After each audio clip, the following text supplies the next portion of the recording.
Сәлеметсіздер ме, балалар? Бүгінгі сабақтың тақырыбы «Бұл кісі суретші». Здравствуйте, ребята! Тема сегодняшнего урока – этот человек художник. Жаңа сөздерді дәптерге жазып алайық. Запишем новые слова в словарную тетрадку. Дарын – одаренный, суретші – художник, үнемі – постоянно, тұлға – личность, туынды – произведение. Тағы бір қайталап шығайық. Повторим еще раз.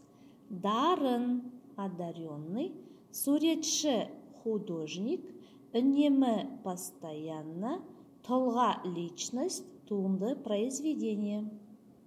Оқы, қайтала, читай, повторяй. Әбілхан Қастеев атақты суретші.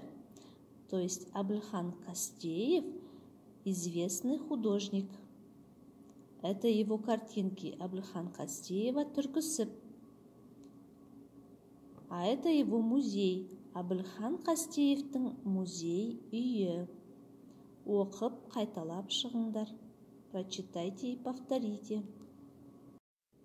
Оқылым, чтение. Екінші тапсырма диалогты рөлге бөліп оқыңдар. Второе задание нужно разделить диалог по ролям и прочитать. Жазылым, письменная работа. Пишем в тетрадку. Үшінші тапсырма.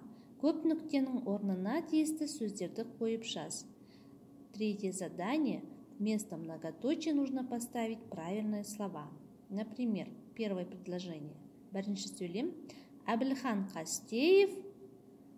Тут увидите многоточие. Вместо многоточия мы ставим правильные слова. Например, атақты суретші.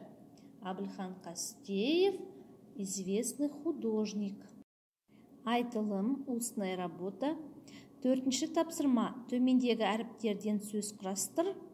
То есть с данными буквами мы должны составить слова. Ол сөздерді пайдаланып шағын әңгіме құра. Используя эти слова, нужно составить рассказ. Жазылым, письменная работа записываем в тетрадку. Бесінші тапсырма. Көп нүктенің орнына тиісті әріптерді қойып жаз. Пятое задание. Вместо многоточия нужно поставить правильные буквы. Давайте посмотрим. Первое предложение. Мен суретші болғым келеді. То есть я хочу быть художником. Айтылым, устная работа. Алтыншы тапсырма. Шестое задание. Суретші болу үшін не істеу керек? Чтобы стать художником, что нужно сделать? Сызбаны толықтыр.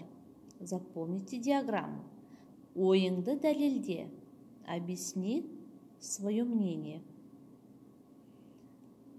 Например, вот в середине кружочки мы видим суретші болу үшін дарынды болу керек. Например, чтобы стать художником, мы должны быть одаренными. Үйге тапсырма, домашнее задание. Жаңа сөздерді жаттау, выучить новые слова. Давайте еще раз повторим. Дарын – одаренный, суретші – художник, үнемі – постоянно, тұлға – личность, туынды – произведение. Есте сақта, запомни. Әбілхан Қастеев атақты суретші. Әбілхан Қастеев известный художник. Менің де суретші болғым келеді. Я хочу стать художником. Ол кісінің Түркісіп деген атақты туындысы бар. У этого человека есть известное произведение Түркісіп. Осымен сабағымыз аяқталды. Сау болыңыздар.